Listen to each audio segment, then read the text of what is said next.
There's a lot of news happening around the world, guys. We got a lot to cover. This is another episode of the World's News Round. Let's go.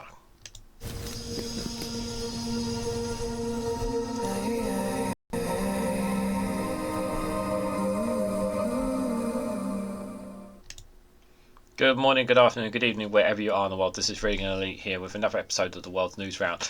And we start in America, where the judge fines Donald Trump $5,000 after post-mangling court staffers is found on the campaign website.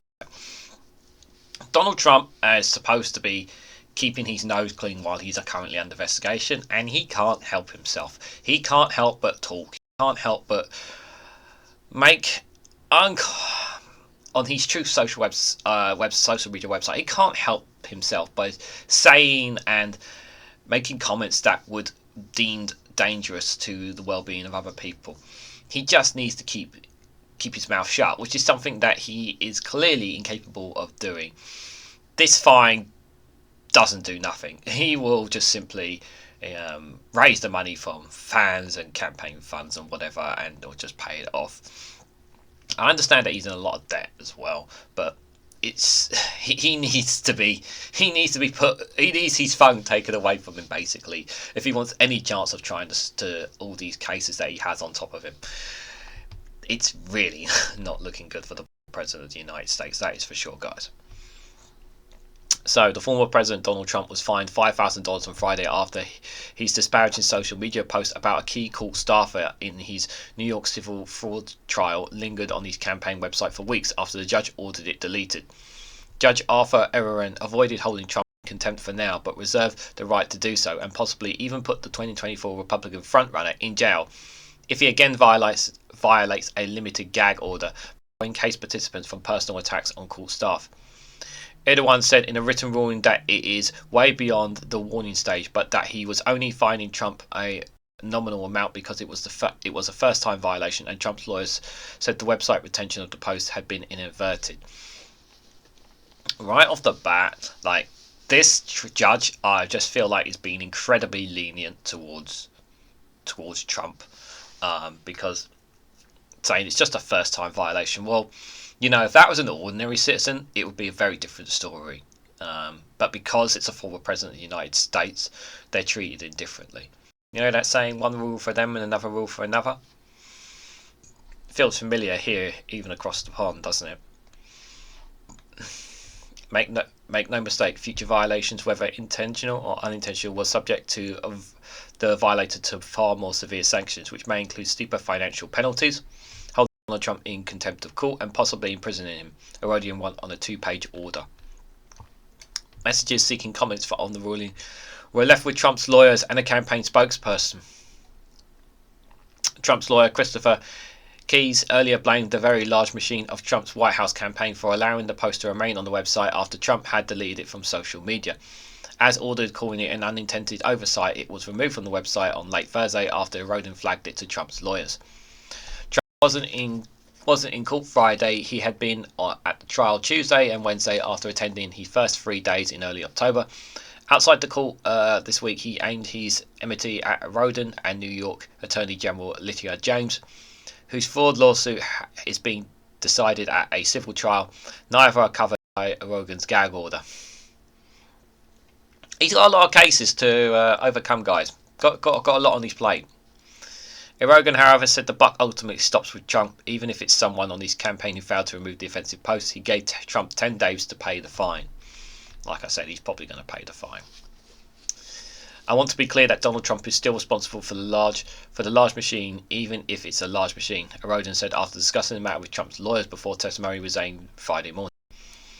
Rogan issued a limited gag order on October the 3rd, barring all participants in the case from smearing his staff after Trump Maryland principal law clerk Alison Greenfield in a post on Trump's social media platform. The judge ordered Trump to delete the post, which made a baseless installation about Clark's personal life and warning of serious sanctions of violations. That person will be looked at by Trump's hardcore supporters and will get death threats and everything, all because Trump has singled that person out as well. And they are getting death threats. But that's how volatile this whole all the cases are against Trump. Like, being singled out just because they're doing their job. It's just not right. There's a way to handle things, and this is not the way to handle them. But the former president is not a normal person. In the current overheated climate, incendiary untruths can, in some cases, already have led to serious physical harm and worse, Rodin wrote on Friday. Before Trump deleted the post on Truth Social, as ordered, his campaign copied the message into an email blast. That email is the subject line ICYMA was automatically archived on Trump's website, Keith said. The email was sent to about 25,800 representatives on the campaign's media list and opened up about 6,700 of them. Keith told Roden after obtaining statistic at the morning break. In all, only 3,700 people viewed the post on Trump's campaign website, the lawyer said. It's already out there now at this point anyway. What happens appears truly inadvertent, Keith says. The lawyers pleaded ignorance to the technological complexities involved in amplifying Trump's social media posts and public statements, calling the archive an unfortunate part of the campaign process. New York law allows judges to impose fines or imprisonments as punishment for contempt. Last year, Rodin held Trump in contempt and fined him $110,000 for being slow to respond to a subpoena in the investigation that led to a lawsuit. James's lawsuit accuses Trump and his company of duping banks and insurers by giving them heavily inflated statements of Trump's net worth and asset values. Rodin has already ruled that Trump and his company committed fraud, but the trial involves remaining claims of conspiracy, insurance fraud, and falsifying business records. Trump denies any wrongdoing, arguing that the disclaimer on his financial statements absolves him of any culpability and that some of his assets are far more than what is listed on the document. He called the trial a sham, a scam, and a consultation of the single greatest witch hunt of all time. The contention discussion brought unexpected drama to a sleepy Friday ahead of what shaped up to be a busy week at the Manhattan trial. Trump's one-time lawyer and fixer Michael Cohen, now a key state witness, said he'll likely be on the witness stand Tuesday after postponing this week because of a health issue. Trump and his two eldest sons, Eric and Donald Trump Jr., are expected to testify in a few weeks. His daughter Ivanka Trump is fighting a subpoena for her testimony. Rodin is set a hearing on the dispute that week. The whole Trump family is in a bit of a pickle right now, aren't they? Ivanka Trump was initially a defendant, but an appeal court dropped her from the case in June after finding that claims against her were outside the statutes of limitations. Her lawyer argued in the court papers Thursday that state lawyers failed to properly serve her subpoena and that she couldn't be forced to testify because she isn't a party to the case and lives outside the court's New York jurisdiction. James's office never questioned Ivanka Trump's despotation and now effectively trying to force her to back into the case, her lawyer Benning Moskis wrote. It's all not going well for him, shall we say. I just don't understand why he just can't keep his mouth shut, really. It's just shush. Just shush. You're not helping anyone. Just shush. Like, you just shush. You're not helping your situation. Like you want to get out of this, right? Like, I just feel like he's just making things worse for himself of all this. Like, just you've already buried your head so deep into the sand, mate. Don't put your head any further in, because if you go too far in, you ain't getting back out. Like, just don't go any further. Like apply some logic to what you're doing here. Like, this is what he needs to do, and I just feel like he's not even attempting to do that. It's just crazy. Well, things aren't getting any better for him, I'm afraid, with this next one, guys. Trump's co-defendant Kenneth Chesebro strikes plea deal with Georgia prosecutors. As a jury selection beginning, Judge McClellan said the deal had been negotiated. So what's this all about? So basically, another former staunch defender of Trump has basically flipped on him. But I'll read this out to give you a better understanding, guys. If you want to get a better understanding of American politics, really do. YouTuber, there's two YouTubers you could check out, and I'll put the links in the description if you guys want to check them out. David Pakman is one who's very on the ball when it comes to knowledge and that kind of stuff. Another one of mine, another YouTuber that I listen to a lot is Brian Tyler Coley.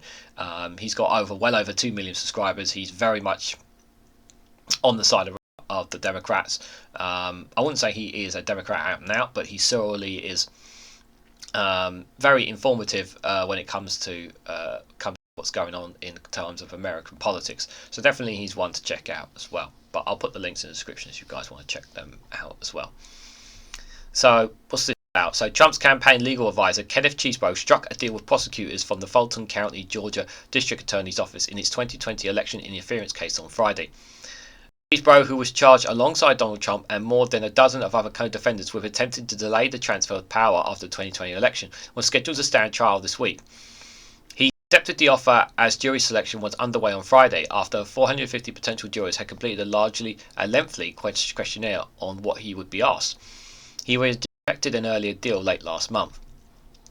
Appearing before Fulton County Supreme Court, Judge Scott McKay, Chesebro pleaded guilty to a felony count of conspiracy to commit filing false documents and agreed to testify in the case as part of the deal. So basically going to testify against Trump. Someone who basically worked for him, which is more bad news for him. A Trump attorney faces 5 years probation, a $5,000 fine, 100 hours of community service, and must continue to provide documents and evidence to the state according to the terms of the deal. Chesebro told the court that he had already written an apology letter, another term of the agreement. The deal was offered under Georgia's First Offenders Act and roughly followed the contours of the plea offer that Chesebro rejected in late September. Standing beside him was attorney Scott who said in the court that with good behaviour the probability period could be shortened to 3 years. Chesebro is the second Trump attorney to plead guilty and the third co-defendant charged in the case to take a plea deal with Fulton County prosecutors. The former Trump attorney Sidney Powell entered a guilty plea unexpectedly on Thursday morning. The two lawyers who were set to stand trial together before pleading guilty in the case. Bail bondsman Scott Hall also struck an agreement after pleading guilty to the conspiracy last month. All three have committed to testify truthfully into the case. So a lot of people are flipping against Trump now. And the thing is that and this is the point that Brian Tyler Cohen made on his channel. What is the benefit of sticking with a guy who has nothing to offer you? Like, he's not got anything to offer them, and he will use you and just throw you out once you're no use to him. And the thing is, no one has anyone actually really benefited from being a supporter, a staunch defender of Donald Trump? Has anyone really done that? Let me know in the comments section down below if you really think someone has really made a benefit out of it. I suppose you could argue that some Republicans may have done, but it's really beneficial to the long-term strategy. Chesebro was a key architect in an effort to use fake electors from Georgia and other states to disregard the electoral college for Joe Biden in the last presidential election in favour of Trump, according to the Fulton County District Attorney Fatty T. Williams' indictment.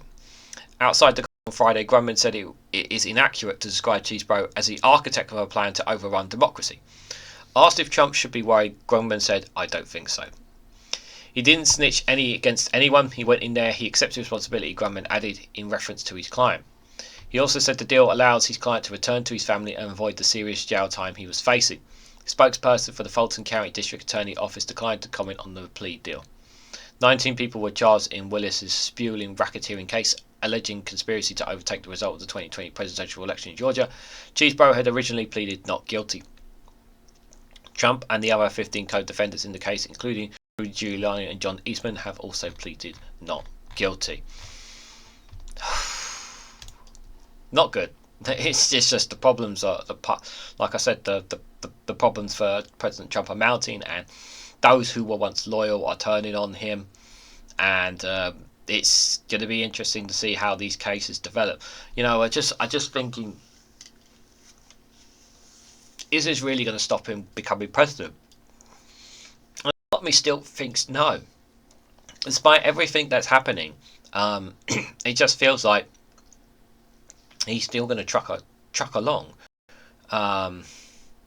You would like to think the American system would, with the evidence that is building up against him, the cases that are against him, that eventually it will stop him in his tracks. But I just feel like this, from an outside perspective, that it's just going to be Trump and Biden again. It really does. Like, there's nobody else from Republicans or Democratic side that are really kind of shouting.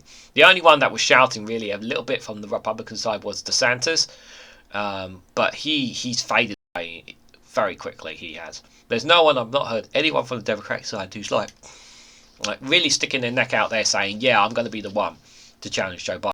No, I haven't heard that. I could be wrong. Again, let me know in the comment section down below. But it just feels like there's only two candidates right now, two people, and yeah, it's not ideal for. It's not ideal, I would say. I mean, there have been some good things by Joe Biden. There's been some good stuff that Joe Biden has done since becoming president. But that age, man, that age is an issue, and people are like he's getting on, you know, and you know you do lose it up here at some point. Don't get me wrong, he's got good people around him, but still, like, it does worry me having all that. So, sticking one more in America, guys. This so I watched this. So obviously there's an issue going on in America as of the time of this recording with regards to having a Speaker of the House. So this article is from Reuters. The headline is: the Republicans dropped Jim Jordan's U.S. House bid after a failed third vote. Jim Jordan has been pushing really hard. So just to give some context to people. So right now, obviously, the Republicans are trying to elect a new Speaker of the House for the Congress.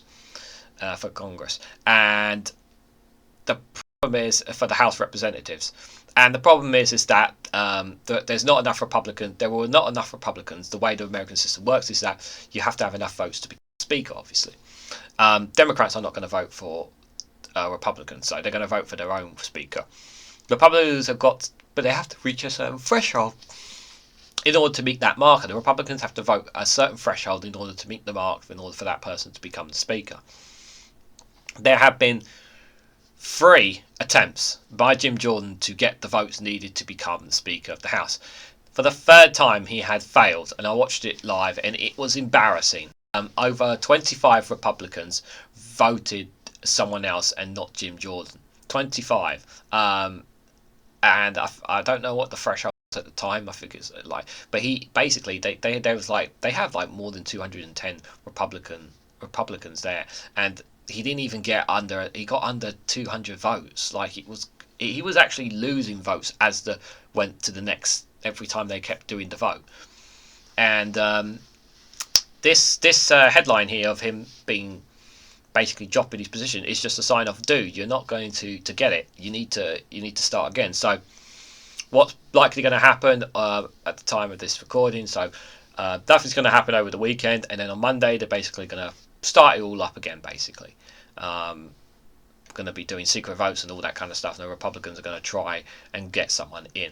They are not all on the same page, Republicans. They are in absolute chaos. Some are obviously MAGA Trumps, some are sensible Republicans who are concerned about the fact that they are in a purple state, because there's quite a lot of Biden voters as well as Trump voters or Republican voters, and they don't want to vote for a madman like Jim Jordan. And if you guys look up a bit about him, you'll kind of understand why they're not so eager to vote for someone like him. So yeah, not good time for Republicans, that is for sure. Hardline conservative Republican Jim Jordan's quest to become Speaker of the US House of Representatives ended on Friday as his fellow Republicans revoked their support following a 3rd failed vote on the House floors. That means that the House, until at least next week, will remain unable to respond to President Joe Biden's request for a $106 billion national security package, including military aid for Ukraine and Israel, and to take action to stave off a looming November the 18th partial government shutdown. Government shutdowns are not good because it means that public service people don't get paid. That's really bad. Support for Jordan's candidacy faded over the course of the week. He received 194 votes in the 3rd round of the ballot on Monday, down from 200 votes he received on Tuesday, as well as the short majority he needed to claim the Speaker gavel. Republicans then voted 112 to 86 to revoke Jordan's nomination in the closed-door meeting. It was an honour to be the Speaker designee, Jordan told reporters after the meeting. We need to come together to figure out who the Speaker's going to be. I'm going to work as hard as I can to help that individual. It is not clear who Republicans might turn to next. They'll have to go to the drawing board, said Representative Kevin McCarthy, who was ousted as Speaker by a small faction of these Republicans on October the 3rd. So Kevin McCarthy was a Speaker beforehand, and he got ousted. But he gave in to so many demands from a small minority. It was inevitable that he was going to get casted out. It's absolutely chaotic. It is very chaotic American politics, in particular on this side. McCarthy later endorsed Republican Tom Emmer as the number 3 House Republican. At least 4 other lawmakers said that they would run for the job, with possibly more to come. Republicans control the House by a narrow 221 to 212 majority and can afford few defections on the party and votes, a vulnerability highlighted by the current display of legislative dysfunction. Yeah, it's only a slim majority, but they still have the control of the House. Aside from McCarthy and Jordan, Republicans also rejected their number 2, Steve Scalise, who won the nomination last week but dropped out after he was unable to consolidate support. Lawmakers said they would hear from candidates on Monday evening with a possible vote on Tuesday. Aside from Eminer, candidates included Kevin Hearn, who leads a Conservative policy group, and Austin Scott, a low-profile lawmaker who mounted a brief speaker bid last week. Republicans have already considered and rejected a backup option that would allow the House to take up pressing matters, like Biden's aid package or funding for the US government is now due to expire on November the 17th. That plan would give more authority to Republican Representative Patrick McHenry, who is filling the Speaker chair on a temporary basis. House Democrats and the White House have said they have opened to the idea. Republicans have opted not to pursue it on Thursday. McHenry himself has not publicly backed the plan. He told reporters on Friday he hoped to return to his previous post as chair of the Financial Service Committee. So what is the problem with the 2020 election? Well, there's a lot of things, to be fair, guys. So a close ally Donald Trump, Jordan, was a significant player in the president's attempts to overturn Biden's 2020 election, according to the congressional investigation. I think there were all kinds of problems with the 2020 election, and I've been clear about that, he said at a news conference before the vote. Jordan has built his reputation as a leader of the party's upcoming right flank. He helped to engineer the government shutdown in 2013 and 2018 and helped to push Republican Speaker John Boehner into retirement in 2015. His backers said they would make him an effective fighter for conservative politics in a town where Democrats control the Senate and the White House. But Jordan's bare-knuckle approach seemed to have worked against him, as some of his Republican opponents have been outraged by pressure campaigns organised by his supporters that resulted in harassing phone calls and death threats. Yeah, those who have basically been not backing Jim Jordan have been getting death threats and all this kind of and harassment just because they're standing up for what they generally believe in. Well, Jordan's allies said that should not matter. All of us in Congress received death threats. To put it like that is pretty... Yeah, but you shouldn't really put it like that. I don't know if there's a news flash for anybody here. Representative Scott Perry had said. Still, 25 Republican lawmakers voted against him on Friday's vote, with more than 20 who voted against him on Tuesday. Jordan's total vote of 194 was less than McCarthy's netted in any of the 15 grueling rounds of voting in January. Democrats called Jordan a dangerous extremist, and an unanimous vote against him on all 3 floor votes. Their nominee's vision is a direct action on the freedom and the rights of American people, and he got the records to prove it, Democrat Representative Katherine Clark said on the House floor. Jordan's Republican opponents declined to celebrate in the wake of his defeat. I'm not feeling too good about any of this, said Republican Mariel Dallas Barrett.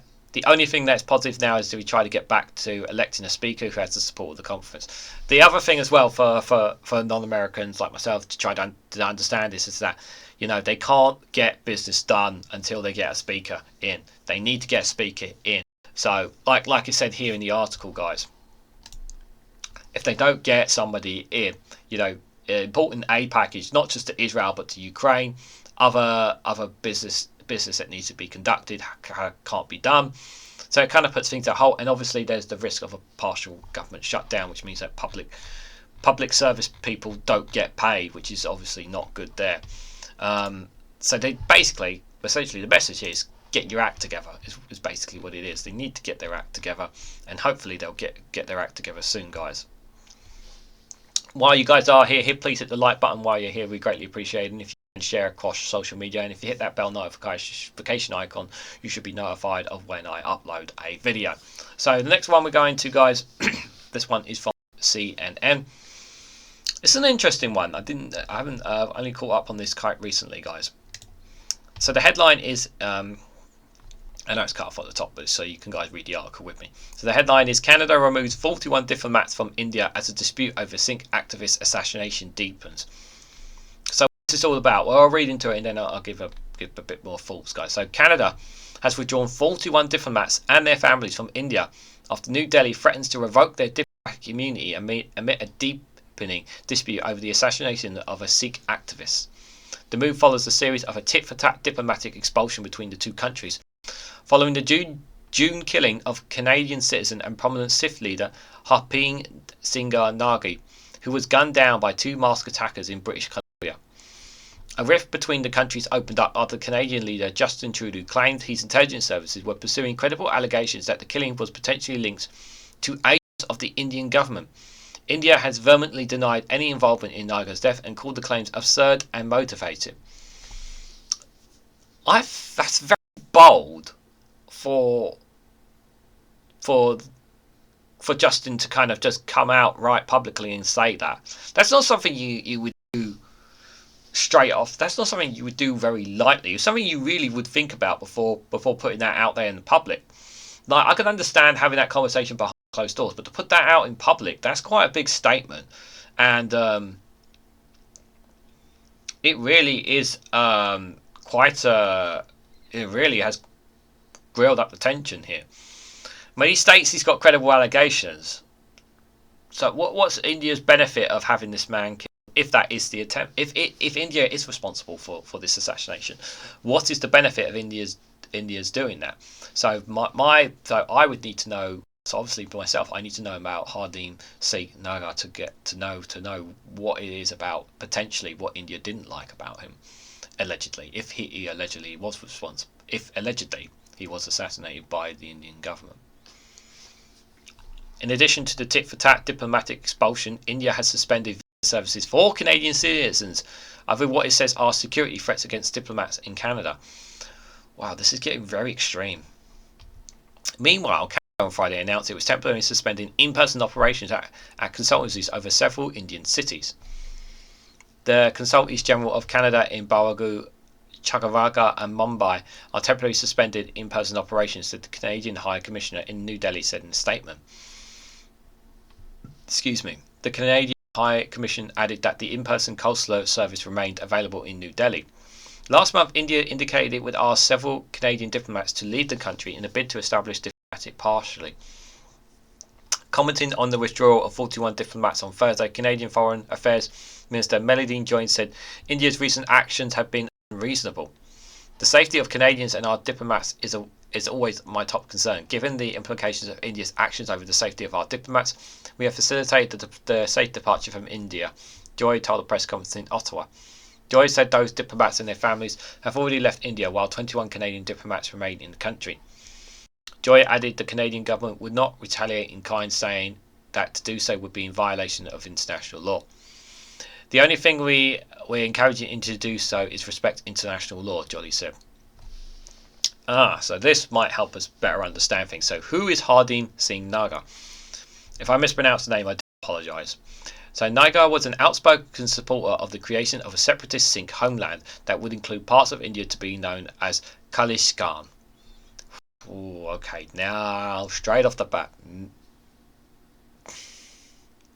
Now I understand. Just straight off that statement, now I understand. According to the World Sikh Organization of Canada, Nagar offered peaceful protests in what the advocacy group called the violation of human rights actively taking place in India in support of Khalistan.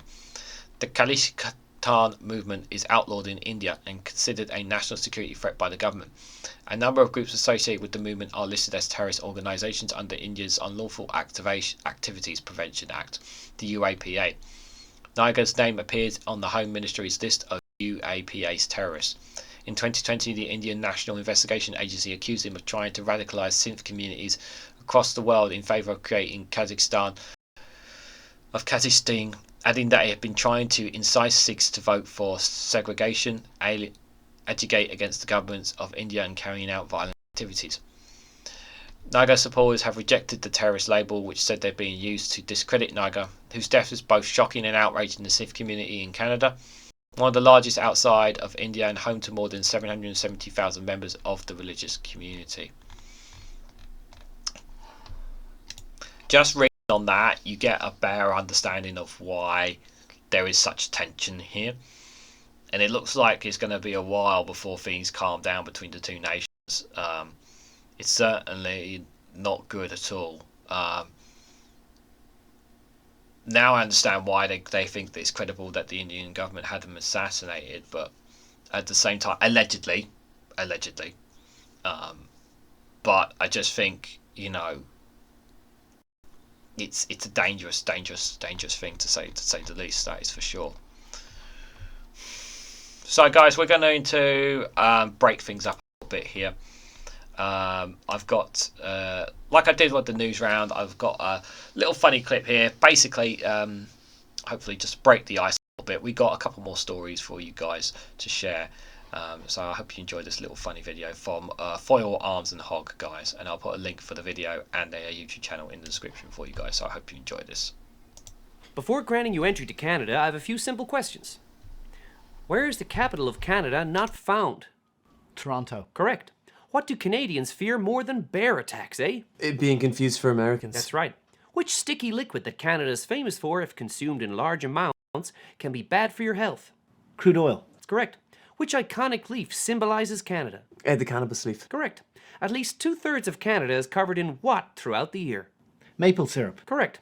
What highly aggressive sport played on the ice is Canada well known for? Seal clubbing. Correct. What natural wonder flows from the Canadian border into the United States? Marijuana. Correct. What do Canadians do more than any other people in the world? Apologize. No, play ice hockey. Oh, sorry. Yes. No, I'm sorry. No, it's a good answer. Sorry, no, you're right. The iconic Canadian dish poutine of French fries, gravy, and cheese is primarily consumed in which state? Drunkenness. Correct. Canada is next to which beautiful but inhospitable region? The United States of America. Correct. What is the most common type of moose found here in Canada? Pantene Pro V. Yeah, that's right. It's right up there with Trisame. In what part of Canada were the land claims of Indigenous people taken seriously? None of it. That's correct. The territory of Nunavut. Now, in Canada, do we say about or a boot? About. No, we say a boot. And Canada's cold, so when you're out and about, make sure you wear a boot. Next question. Do a Newfoundland accent. What? That's not fair. I wouldn't know where to start. Yeah. Wow, well, that's yeah. absolutely perfect. And finally, what do Ryan Gosling, Celine Dion, Jim Carrey, Michael J. Fox, Pamela Anderson, Drake, and Keanu Reeves have in common? They're famous. Yes, but not that. Something else. Something to do with Canada? They visited Canada? No, they're Canadian.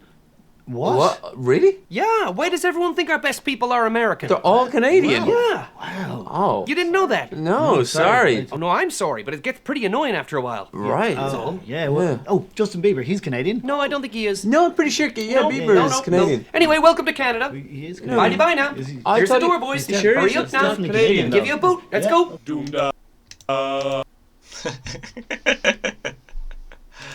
I hope you guys enjoyed that one. Nice little one for Foil and Arms. Check out their YouTube channel to do great stuff, guys. Right, let's move on, guys. We've got a little short one here. This is from France 24. Let me just make sure I've definitely got the right one up here. I'm pretty sure that's the right one. Yeah, this one is from France 24. It's a short one, but it's following up from... I'm pretty sure we had this on last week's news round. So this was regards to deadly Brussels attack. So Belgium Justice Minister had resigned after a deadly Brussels attack. So Belgium's Justice Minister Vincent van Quillenborn said on Friday that he had decided to step down following pressure over how Belgium had handled the case of the Tunisian gunman who had pledged allegiance to Islamic State and killed 2 people in Brussels this week. So you remember that there was a deadly shooting. There was there was 2 people were shot, not at the stadium but nearby the stadium at a football match, and it had and obviously the question marks over why and how did this happen is still to be had. But this is how, like, you would never have this in the UK. Like, he's accepting ownership and responsibilities for his role as Justice Minister here, the Belgian Justice Minister here. You would never have that in the UK. But in this, I just think, you know, when these things happen, it does raise questions of how did this happen, why did this happen, what can we do to make sure this doesn't happen. These are the questions that you need to be asking yourselves when they do occur. So let's read into it. So Van Quickenbone said an investigation into the 45-year-old Tunisian man who shot dead 2 Swedish soccer fans in Brussels on Monday night revealed that a request by Tunisia to extradite him from Belgium in August 2022 had been neglected by the Belgian justice authorities. This is an inexcusable error which has dramatic effects, Van Quickenbone told reporters, and I want to take full political responsibility for this, he said, as he announced his resignation. In a video on social media, the gunman, calling himself Adabasim Al-Ghuli, claimed responsibility for the attack. He has unsuccessfully sought asylum in Belgium in 2019 and was living in Belgium illegally. He was known to the Belgian police in connection with helping smuggle people into Britain, Van Quickenbone said earlier this week. The gunman targeted Swedes who were in Brussels to watch Belgium play Sweden in the European Championship qualifying match. The game was abandoned on Monday due to the shooting. The Belgian Prime Minister Alexander De Croo called the shooting a brutal terrorist attack. It came at a time of heightened security concerns due to the war between Israel and Hamas, but Belgium's prosecutors said the gunman appeared motivated more by the Koran's burning in Sweden. In August, Sweden raised its terrorism alert to the second highest level after Quran burnings outraged Muslims and triggered threats from jihadis. Yeah, we've talked about why do I keep doing that? Sorry. We've talked about the issues that are taking place in Sweden, the needs that they've looked to potentially calling in the army to help deal with the increased levels of crime and violence taking place in the country. And the Quran has lots of people have been burning the Quran over there, and it seems to be that what's happening there seems to be slowly becoming part, spreading that issue across other European countries, and it's really important that other European countries take responsible action to ensure that this is clamped down on as quickly as possible. There's this whole this is not directly linked to what's happening between Israel and Hamas. This is a different matter, I'm alleging, but it's still it is something that in terms of security needs to be looked into as quickly as possible. Obviously, I'll try and keep an eye on it, and I'll try and drop any updated news. I'll try to drop on short videos. As you guys know, I do tend to drop mostly short videos with regards to things going on outside of the UK. So if I do find something, obviously I'll keep you guys updated. I will do that for you guys. So this next one here is from the BBC, guys. This is in regards to the Poland election. I haven't really covered it too much in detail. I did do a short video, I think, last week on it, but I didn't really talk too much about it. But we'll talk a little bit about it here, guys. So this is from the BBC. The headline is Poland election: Women and youth force the PIS from power. So it was 1:33 on Monday when Szymon Stymyk dropped his voting slip into the ballot box at the Wrocław polling station at number 148. The entertainment blogger had been queuing in the biting cold with hundreds of others for 6 hours, long after the polls should have closed. The giant queue became a symbol of the high level of engagement with Poland's parliamentary election, where a record high turnout of 74% ousted the right-wing Law and Justice Party, or PIS, from power. People gave us blankets, hot tea, cookies. The hospitality of residents in the area was incredible, said the 26-year-old of his long wait to vote. At one point, a group of women broke into song at another local pizza company delivered heaps of free food. The firm was so inundated with donations the next day from grateful Poles, it began redirecting the cash to charity. Simon never once thought of giving up and going home. We're building our future, and I think a lot of young people understood that. Blogger told me from Wrocław. Sorry, I'm trying not to sneeze right now, guys. Really don't want to do that while doing this. He didn't want to reveal who he voted for, but was happy with the way things turned out. The queue was long and painful because it was cold, but the people made it a cool experience. Fair play to them, guys. 6 hours. That's real. That's how much they care about their elections. The final ballot in polling station 148 was cast by Michael Wimbeck, who posted a photograph of his watch on social media to record the moment. It was 2:41 a.m. Wow. Wow. Do you vote for change? That's quite incredible, isn't it, guys? Polls show that 68.8% of the votes aged under 29 turned out for Sunday, a major surge from the 46.4% in the last parliamentary election in 2019. More youth people cast their ballots this time than the over 60s, which is also highly unusual. Many of them voted for change. Wellclaw is a case in point. Jaghangio, the suburb with the huge queue, is described by locals as a modern estate with its youth population. The opposition Kyiv coalition won 43.6% there. The PIS got just 5.9%. The major parties didn't pay particular attention to the youth vote during an extremely negative election campaign. Instead, the government claimed civic coalition would bring chaos, including unlimited migration, and called its leader Donald Tusk a stooge of Europe. Mr. Tusk went on the attack too, painting the PIS and its leaders Jigsaw Kuski as a threat to democracy itself. That message chimed better with younger voters. Yeah, they were trying to. So my understanding from it all was that they were basically trying to erode democracy. They were trying to take control. They were trying to make everything as difficult as possible for people to vote. They were trying to take control of the courts. They were trying to basically implement their own ideas. Basically, they're trying to take any hold or sway from people away. But they still got quite a decent voting out there, nonetheless. So there is, but obviously, as generations change, it's down to the youths to step up to the plate and make their voices heard. And that will be the same in the United Kingdom when our general election finally comes. On the ballot count day, students outside the university library in Warsaw were glued to their iPhones, nervously checking for updates to the election result between lectures. Marina had cried with excitement when the first exit poll was published on Sunday night, showing that the PIS had lost its majority in Parliament and was unlikely to form in a government. Rose was overwhelmed with joy, describing the first election she had ever voted in as critical as either preservatively for democracy or saying goodbye to it. Another Martha said her parents had been planning to vote for the PIS, but she'd taken them out of it. I wanted to stay in the EU and I wanted a future for this country. It's that simple, she explained. The PIS government have been locked in dispute with Brussels over its rule of law, the LGBT rights and migrations, among other things. Donald Tusk, a former president of the European Council, is expected to bring more constructive relations. Smart voting. The high turnout, including polling stations overseas, was just one of how engaged the polls were in this election. There were also concentrated efforts to make sure that every ballot cast for the opposition would count.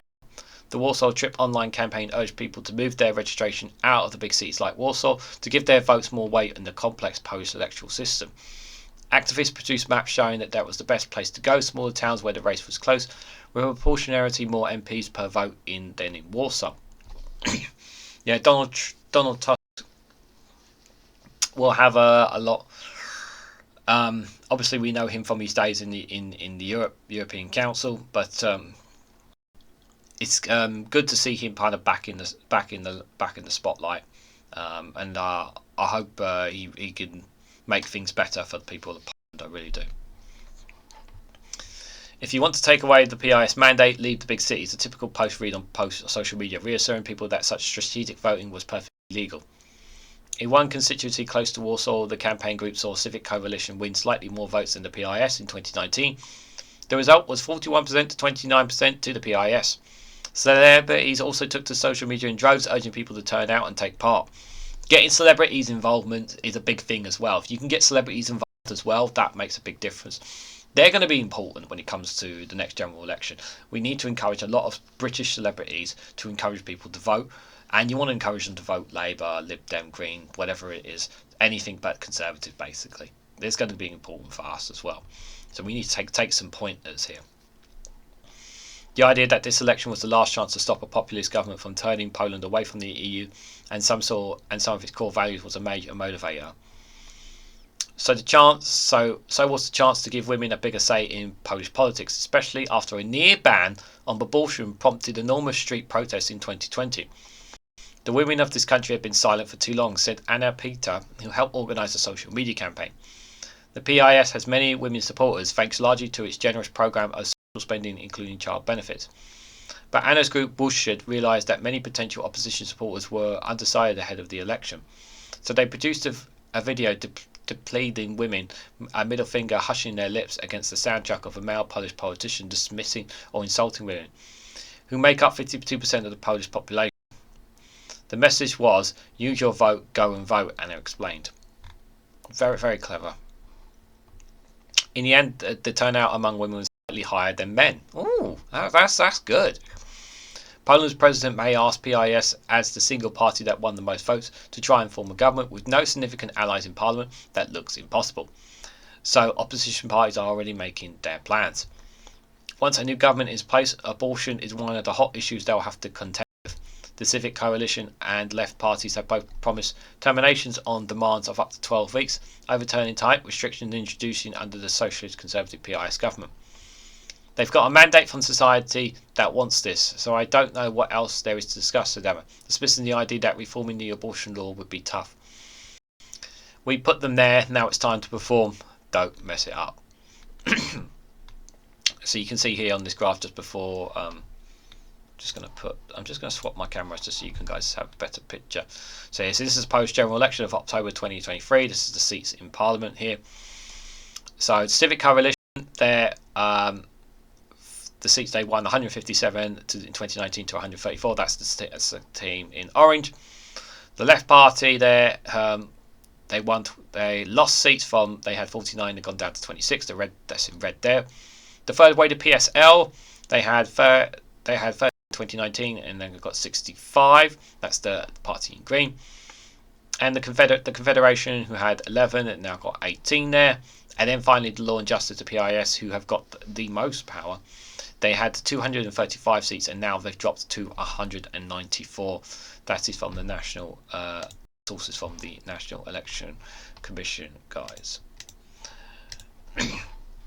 Interesting stuff from Poland. Obviously, there are other elections taking place. I think there was one in other nations. I think there was one taking place in Slovakia as well. But unfortunately, I didn't really find a major story on that, guys. So I do want to just apologise if there was one on that. But let me know what you guys think of it down below. Guys. So we got two more articles for you guys before we wrap things up. We're on the 47-minute mark here.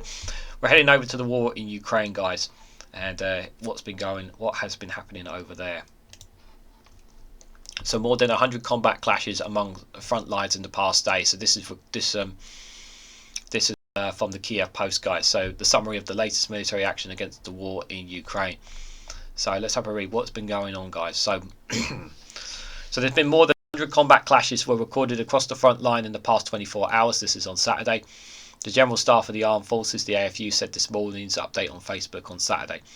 Russian forces launched 9 missile attacks and 39 airstrikes, carrying out 50 attacks using multiple rocket launcher systems on the positions of Ukraine troops as well as populated areas across the country. The enemy Sina launched a missile attack on the school in Kosko-Dorovica, that's the Donetsk region. The building of the educational institution was almost fully destroyed. And as a result of the Russian terrorist attacks, unfortunately there are dead and injured among the civilian population. The school, apartment blocks and residential buildings were destroyed and damaged, as well as other infrastructure facilities, the report says. Unfortunately, there are still civilian casualties as a result of this ongoing war, guys. There will be just, unfortunately, some people who will just choose not to move from their home and will stay in their home regardless of what's going on. And it's very sad, to say the least, that this war is still carrying on. I know, obviously, the main people are talking about what's happening in Hamas, but we should not forget what's going on here in Ukraine. It is very important that we don't forget that, as well as other conflicts around the world and the potential threat of China and Taiwan as well. Around 110 settlements in Chaskovitz, Sumy, Karlovik, Luges, Donetsk, Zaporizhzhia, and Kherson regions came under enemy artillery fire. Kherson has been the one I've been keeping an eye on the most out of all the engagements. Russian forces launched an airstrike in Botlovika, Lugansk region, Kosovica, Kamavilia, I don't know why it says New York there, Alavika, Kremlik, Laskotorsk, Novovaskika, Staromyskika, Yugoshain in Donetsk Yukovich in the Donetsk region, Zamagar, Belagis, Kadavi, Novobarsle, Tadavika, Pondose in the Kherson region. If I mispronounce any of those words, I sincerely apologise. I am learning, like I always say, guys. But these are all important regions that we need to be aware of where these attacks are still continuously happening. In the past 24 hours, the Air Force of Ukraine launched 8 strikes on Russian manpower, weapons and military equipment clusters, and 4 strikes on enemy anti-aircraft missile systems. You can see there's a small little map of it. I don't know if there's a map down here in the article. Units of the military force hit 1 enemy command post, 1 ammunition deposit, 3 manpower, weapons and military clusters, and 1 EDW station, the General Staff had reported.